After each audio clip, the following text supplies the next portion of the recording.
What is up, Block family? What is up, Block family? Hey, did y'all know that we're giving away a motorcycle? Did you guys know?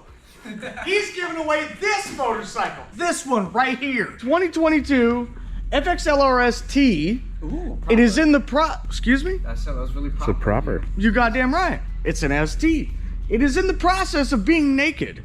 Why? Because we thought it would be cool. It's a naked Harley. On top of that, parts being out for paint, wheels being done. Yep. We have exhaust, we have intake, we have, that's about it on that. I'll just cut it short. Stage 2, it's getting good numbers. It's got the yeah, no doubt. It has a F35A cam, tuned up, larger throttle body, larger injectors, larger manifold, all that good stuff, which we did episodes on. So this is what happens with our giveaways. We work on them. We basically like get them to the point of looking good after the deadline, after we give it away. The blue and gold bagger, like, dude, we went to the nines on that thing. Sucker Punch, we did, right? Which I didn't want to give away, yeah. very like personal bike. Then the 2022 Low Rider ST. So that's in the process of getting paint done right now. You guys are going to see this episode before the deadline for entries on this bike. So if you guys want to get entered to win this bike, I know it doesn't look like much now, but it's going to be badass. I promise. I'm telling you, don't sleep. Don't sleep on this one. So if you guys want to get entered to win this one, head over to blockheadmoto.com, sign up, select a tier. You've got 5 options to choose from. You get various other perks like discounts on merch, access to our... that merch though. Dude, that merch though, I'm not even wearing any more. You got the hat. There we go. You got that hat. Though. You got that hat. Oh, I do got the hat. Is the hat on the website? I don't even know. I think it is. Pretty decent discount on merch from the site. Exclusive access to the Discord. There's also tiered options in the Discord. Early access to episodes. So all sorts of other perks. Also the chance to win this motorcycle when we're done with it. And can I say this much? An easy way to support us is just buy a shirt. Buy a shirt, buy a hat. Easy way. Everything from the site to the merch that goes into this brand, Blockhead Moto, goes right back into like all of this and these guys. Because good talent ain't free. With us giving this bike away at the end of February, 2 weeks left. So I'm gonna go and I'm gonna show you guys what the new bike is that we're gonna be giving away. So we posted up a poll. Any guesses? You guys know what it is? Ideas? I haven't even told them yet. No idea. So we're guessing, but I do know who's doing Switch it, it up. so I'm gonna go with Chopper. Chopper. I've been getting into like older style bikes, Panheads, Shovelheads. Been looking for a knuckle, can't find one for like cheaper than 20K. You guys know any of them out there? Let me know. So we're gonna head over to this shop that we worked with on a recent engine build, and we're gonna see what we can do. Yay! All right, guys, and just like that, we are at a shop, Freakshow Fabrication.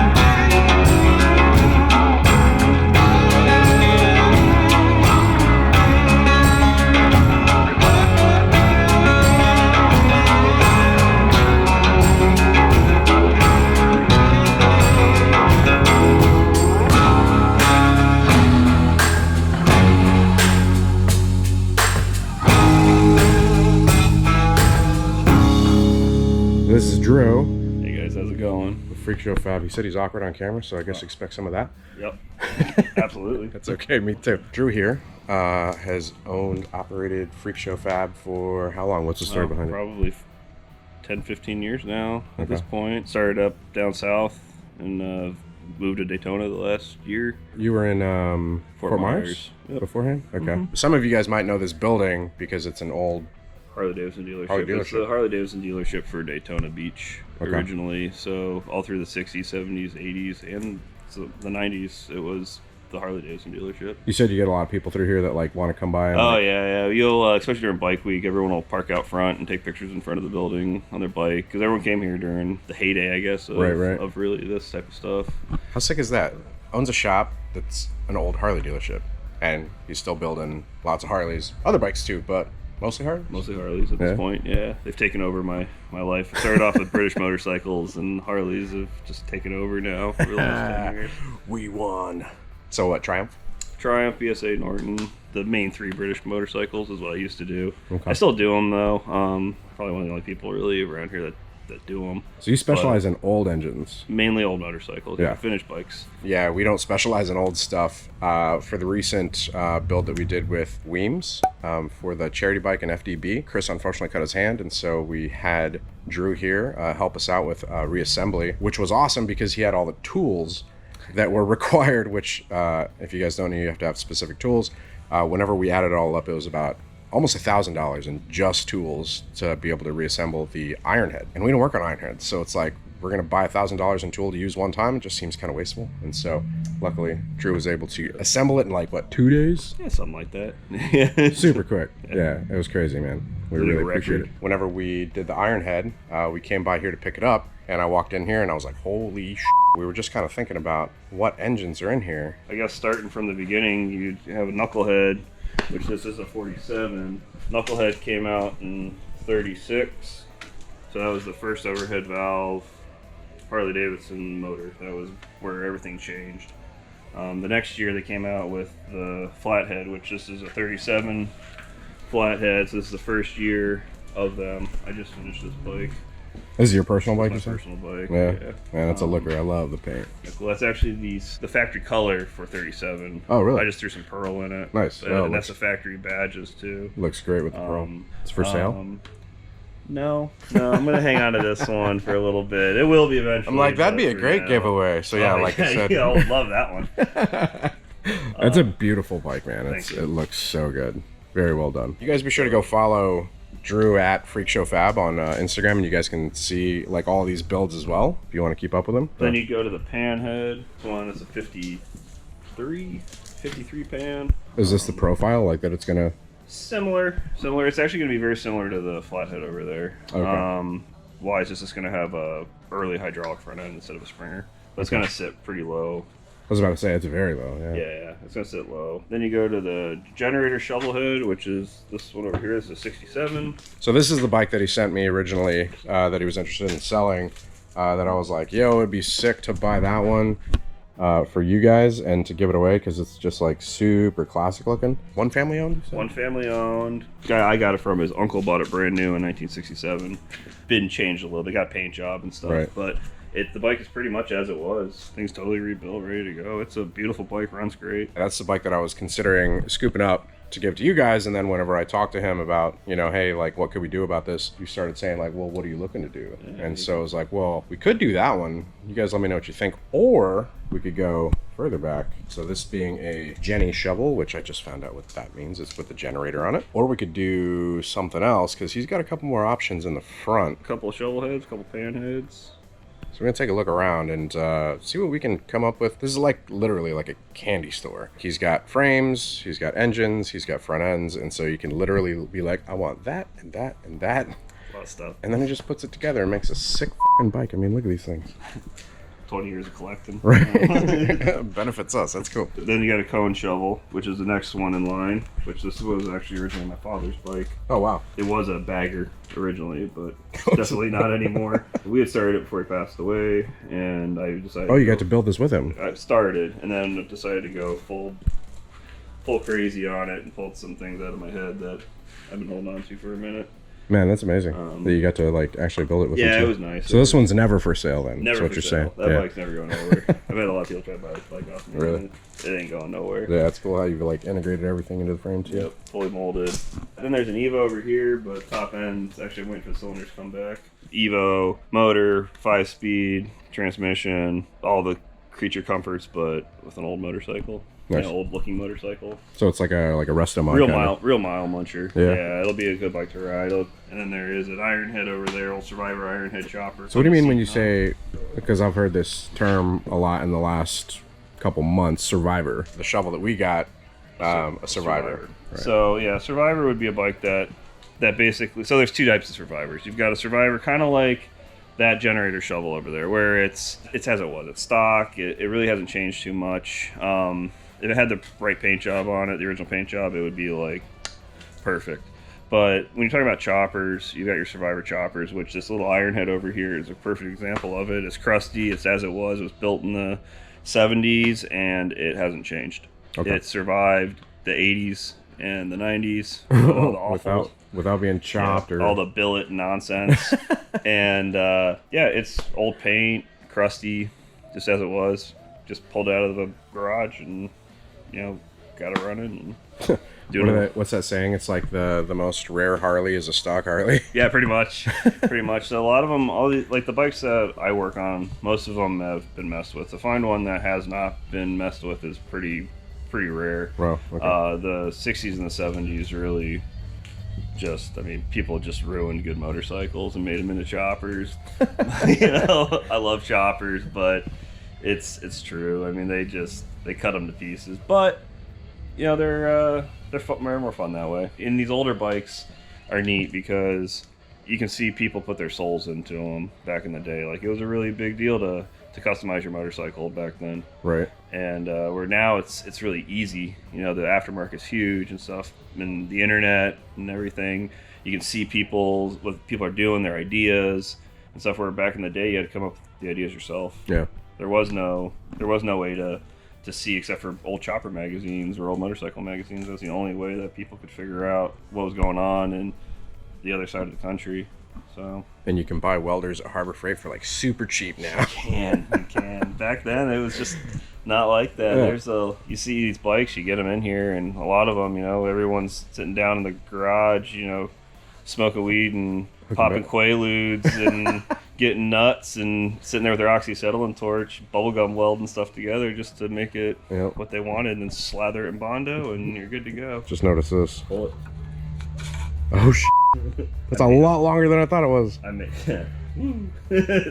those, actually. Giggity. Really? Mm-hmm. Yeah. So it's an old German bayonet. They had all the older stock from the war. Is that something you guys would want on the next giveaway bike? Drop your comments down below. Let us know. He says he makes them. Super cool. And this is the first room, so got a couple more rooms, right? Oh, yeah. So this is a working shop, guys. Like, honestly, like walking in here, like he's critical about it, but I'm like, this is fucking awesome. Like, I mean, you literally have engines opened up, engines completed over there, Easy Rider VHS tapes over there, like just all sorts of like really cool historic. Like, you're not seeing anything like this in our shop because it's like very modern, right? And so to see, I don't know, it's just the way it's going to be. It's a working shop. It is. And we only moved in here, technically. We've only been here for like 6 months. And then you guys flooded. And we flooded, yeah. We had 18 inches got a hurricane. of water. We had 18 inches of water in here. Dude, that's like up to here. Yeah, it was bad. It was a lot of water. So you guys had to come in here and pick up a bunch of stuff. Rusted it right out. Yep. So that's how much water we had in here. So it was shambles. So yeah, we got hit with a hurricane, as you guys know, because we live in Florida. Flooding is a problem after the hurricane. So what happens is the news covers during the hurricane. They're like, oh my God, panic. They don't cover after the hurricane, which is what sucks the most. Mm-hmm. It's the recovery, the flooding, and yeah, so for this shop to be filled, you know, basically like this deep with water. Cut the guy some slack, damn. This is rough. It's rough.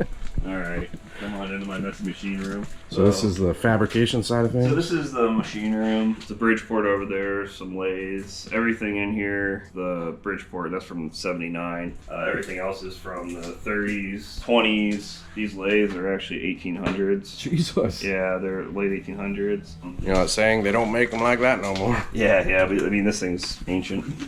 This one's kind of cool. This one's in here. This is actually from the original bike shop that was in here. It's got a transmission from a Chevy for the speeds. Nice. Fabrication on site. Super badass. Yeah, we can make anything here, really. There's really not much I can't make in-house, or even machining, like engine stuff. It's a super cool skill to be able to, like, you know, have the machines and then like to make. How'd you get involved in all this? How'd you get started down this road? I started actually at a spite. My father told me You said a spite? At a spite. My dad told me that he had to know someone. I wanted to work at a bike shop. That'd be cool. He rode motorcycles all through the 60s and 70s, and he had choppers and stuff, and had a shop with a guy called Yosemite Sam. Originally, he was a really famous painter back in the 70s, and kind of cool stuff. A little bit of history in my family with motorcycles, and I said I want to work at a bike shop. He said, you gotta know someone to work at a bike shop. You can't just walk in there and get a job. I said, oh yeah. I walked in. I got a job. 20 minutes later. Walked in, sweeping the floors, and I was like 15. maybe 16. I kind of been doing it ever since. Either doing motorcycle stuff or working at railing shops doing welding. That's how I learned how to weld. Nice. Doing ornamental railings. So you started sweeping floors. Started by sweeping the floor. Wow. Sweeping the floor and organizing parts. What happened? I got sick of sweeping the floor. No, that's awesome. Yeah, so you literally started from the bottom. Yeah, I did. These are some old pictures. Like, we collect a lot of memorabilia. That's awesome. Man. Dude, honestly, like the big part of you sending me the pictures for the Jenny shovel that's out there was the fact that you had like the original pictures. It tells such a great story. Yeah, it's pretty cool. But I mean, we try to save all the stuff that we find. I mean, even some of these are super old. I mean, knuckleheads and flatheads, and this guy is a cat that owns these bikes. It's like stepping into a museum, but then like a working shop also. And you can be like, oh, I want to build this. Part. Yeah, I mean, you got seats, you got some stuff over there. There's display cases over there full of crap, full of Harley beer. Harley beer? Yeah. That's I amazing. think they started making it in '85. Heavy beer. Oh, it's nasty. Actually, it was made by PBR. Was it? Yeah. The engine one. So these are all up for grabs, huh? Some of them are. Most of them are. Notice there's not a knuckle over here. No, those don't come up here. And if there was, I wouldn't be buying to give it away. Buying that shit from me. So we got pan, shovel, Evo. What's down here? You got a pre-unit Triumph, BSA, a JAP motor, which is fat. This one I believe might be out of a cycle car. It's this early 20s motorcycle engine. And then another pre-unit Triumph at the end. How's he doing so far?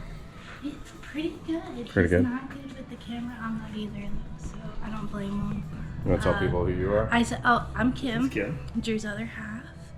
Yeah, I saw him walking around back there like this. I was like, oh no. I don't want it. No, a camera. Yeah, we're both not content. Yeah, this is Kim. She has Oil City Trade Co. Assistant, girlfriend, vintage hustler. Assistant girlfriend? Yeah. Assistant girlfriend. You know, sister girlfriend. Yeah. Like if somebody calls to book service up here, you kind of handle the scheduling and.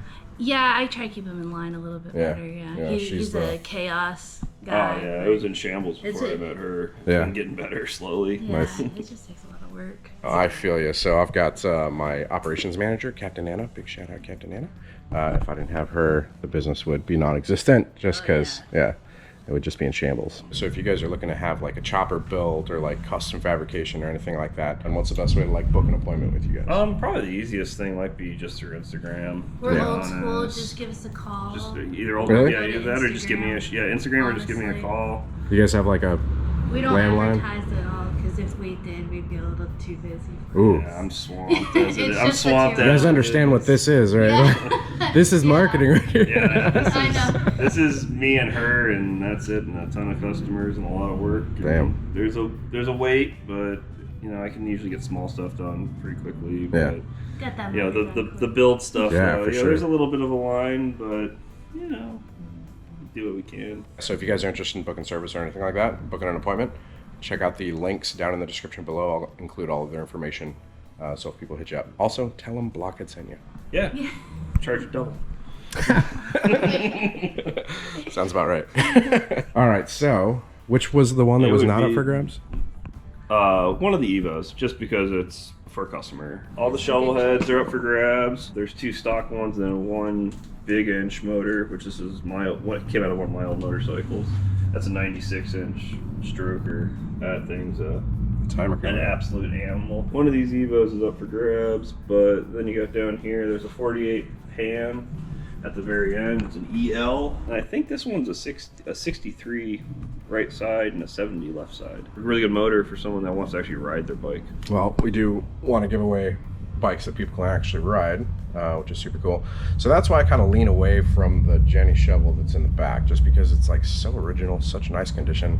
Like if I were to have that bike, I think it would probably like stay in the garage a lot, use it as like a, go up to the bar, go up to Plant Street or whatever, the brewery. Something that we could maybe build and that the people would be like, yeah, cool, I'm gonna ride that like whenever I want, instead of having to be like so careful with it. And worry Absolutely. about Well, that's it, the right? thing. You build something that's you make it nice once, and then you ride the crap out of it. But we were talking when we were talking about doing this. I usually am not a disc brake person because I'm a tried and true guy, but put disc brakes on this thing. Use a motor with a better charging system so you don't have problems. If you create your comforts, don't do something super long, so it's death trap. Yeah, you don't have to make a 12-point U-turn. Yeah, absolutely. So build something that'll be fun to ride. This is the route that I would go. Essentially, pick the motor, pick the frame, pick the front end, basically like Legos. It's like picking pieces and putting it all together. You said you have a couple frames, like frame options? I do have some frame options. They are upstairs. I was actually busted out a light. Yeah, if you need it. Watch your head. That one on the end, a brand new Craft Tech frame. This one, which is a hardtailed shovelhead frame with a windowed neck. And I got this Paco single loop frame, which is kind of cool. Holy shit, yeah. Yeah, that goes around the corner. There's springers and stuff around the corner. There's a lot of shit in here. This single loop frame's kind of unusual. When you say single loop, it's like the single loop. So yeah, see how this is a dual down tubes? This has 2 down tubes on it in the front. This is one. And then it comes all the way around. So I think one of the things that we did forget to mention while we were down there checking out the engines was that you do have a matching numbers shovel, frame, and what else? Trans. Matching numbers, which is kind of nice. So the frame would have to be hardtailed. Right. Or you could do the swing arm chopper, but... You guys let us know what you think about that. Maybe that route? Really leaving this up to you guys. Yeah, I mean, there's options. So, you can do just about anything. That's the one thing about here is I've got so much stuff that we can do just about anything. And we can make it look just about any way. So if I had to choose frame-wise, I'd probably go with a single down tube, just because it's pretty cool, the loop frame. Yeah, it's neat. It's different. It's a cool frame. It can be neat. The decision process here, from like here forward, and based on what we decide and pick and all that stuff, is going to be up to the community. And then you guys will be seeing this like in just a few days after we've recorded it. And so, yeah, I mean, we're building a custom chopper from ground up and letting you guys, the Blockhead community, decide. So we're going to make these decisions in the Discord server for those that are members and whatnot. So, yeah, if you guys haven't joined, head over to blockheadmoto.com, sign up, select a tier, and all the good stuff, and you guys are in. All right, girder or Springer? You got seat options up there, or we can build one. I choose to, personally, if I'm building a motorcycle, I build my seat pan to fit the bike. There's a couple good options out there, ones that fit choppers well. Okay. They're cool, they're good for an old bike, but if you have the means and the ways of building one, it's worth building it. Okay. So I think we got engine options, so you guys let us know. Frame options, so what you'd pick for the frame. Front end options, so girder or Springer. We'll kind of find the rest of it as we get there. So exhaust, we'll decide that as we get there. Seat, we'll decide that as we get there. I guess the next biggest thing would be gas tank. Tank. Okay. A lot of people want for a gas tank. Let's go back into this back room. We'll look at a couple of the bikes over there and just kind of the overall ergonomics and the stance. And we'll give people maybe like an option on what they would want it to look like. Here's another old Survivor bike from the 80s. A cool old bike. This one's been stretched up now, but I got the cap that's built into the rib. Pretty hard to find. Oh, nice. Super pretty neat. Sports tank, your Wassel tank, your Mustang tail tank. Just let us know which one you lean towards the most. I don't know, there's something about the Sportster tank that just looks great. It's the best looking tank, period, I think, for choppers. The Sportster tank looks good on everything, no matter what you do. Neat little knickknacks collect over the years. And you're still able to like use this stuff? Oh yeah, absolutely. I usually use old lights. I'm a light guy. Right. So most of the lights I use are pretty unusual. Yeah, your headlight's important. It's the first thing you see usually. Like it's like right there in your face. Right. So it's important to have a cool headlight. It looks like a little bump cake. Like look at that. The thing's cool as hell though. I think they make a great tail light or something. Or yeah, that's definitely. I tend to use dome lights a lot. So like these are dome lights from like 20s, 30s cars. Oh damn! Like that make a great tail light. That's cool. And stuff. So 1908 Harley-Davidson headlight. It was still lit with gas, with a carbide gas. What you guys think? You want a gas headlight? How cool would that be? All right, Mom, going out on the town. Got a lighter? You got a light? All right, there you guys go. Here's your options. Me personally, I would go pan, single down tube. So in terms of just overall ergonomics and stance, I'm gonna show you guys each one of these and just kind of let us know like what you're leaning more towards. The Evo with like a 4-over front end, probably. All right, and then you got the really low pan over here. Super low. It'll be a hair higher, but not by much. That thing is super low. Yeah, like, it could use another 2x4. A little more raked out. Super raked out, yeah. But with girders, it's kind of fun because it puts the way that these work. It moves everything out further, so you actually get a little more. You achieve a little more rake out of them. Oh, okay, that's cool. And they work no matter what angle they're at, which is kind of cool. So if you raked something out like super digger style, where it was like 50-something degrees of rake, it'd still work. Where a Springer and the hydraulic stops working after 38 degrees, starts to just bend. It doesn't really compress anymore. And Springers, depending on your rocker geometry, when you get to a certain point, they won't move anymore unless you get creative with rockers. Engineering, smart stuff. Math. Yeah. I wasn't never great at algebra, but I was good at geometry. Something that shape. For me, I don't know. I think it's a little raked. Something like this. You've got a shorter wheelbase, not quite as raked out. Still super classic look. You sure you don't want to sell this one, man? I mean, it could go. I got another one I can build. Right. So. And then you got Knuckle. So this bike is going to be very similar to this bike. Nice. Molded frame. Dude, it's beautiful. It works. Yeah, it did great. Like, it just looks classic, but it looks like it'd be fun to ride too. Yeah, it's a very early 60s style chopper. Shit, that's that single down tube thing going on, like that frame upstairs. Yeah. This is what it was like originally, stock. Anything else you want to throw in? I think that about covers giving. We've just covered about everything. Yeah. And taking everybody all over my messy shop. You guys be sure to thank Drew down in the comments below for letting us walk through the shop. Took a lot of twisting his arm to basically say, hey, looking to build a bike to give away to the Blockhead community. It originally started out as just like this bike because I thought, super cool, nostalgic, 67 shovel. Like, how badass is that? Those are the ones you want. You want the generator bottom end ones. Yep. So I figured it would be a super cool opportunity to present to y'all so that you could kind of piece together, and we'll build it. He'll build it. I'll hold the camera and help. A rare experience, I think, for the viewers to get insight, but then also incredibly rare experience or special opportunity for me as well. So it'll be fun, and everyone can see what really goes into building this stuff. Really understand what it takes to get some of these old bikes going, and to really fabricate some of this stuff, because we're going to be doing a good amount of welding and a lot of grinding. And go give them a follow. Instagram, Freakshow Fab, all the details. If you guys want to book stuff with them, like he was saying, by appointment only, don't just show up. I can totally sympathize with that. Although we are open to the public now. But yeah, you guys check out the details below if you guys want to book service or anything like that, or get a bike built, or you're looking for something very specialized, older. Chances are Drew will be able to sort you out with it. There's freakshowfab.com too. There's some parts on there that I offer, that I manufacture. Nice. There will be some more stuff coming up hopefully this year. You guys do me a favor, drop your comments down below. Let us know what you're thinking of this whole idea, your decisions in terms of which direction you would go. I'm really loving this. So if we were to do something like this, but then with the pan, I think that'd be super cool. Hope you guys enjoyed this episode though. If you did, hit the like, hit the subscribe button, click the bell icon so it sends you notifications of future uploads and all activity and all that. Till next time. Well, see you next time. Ride safe, stay vigilant. Catch you on the next one. Good. You sure you don't want to sell the knuckle?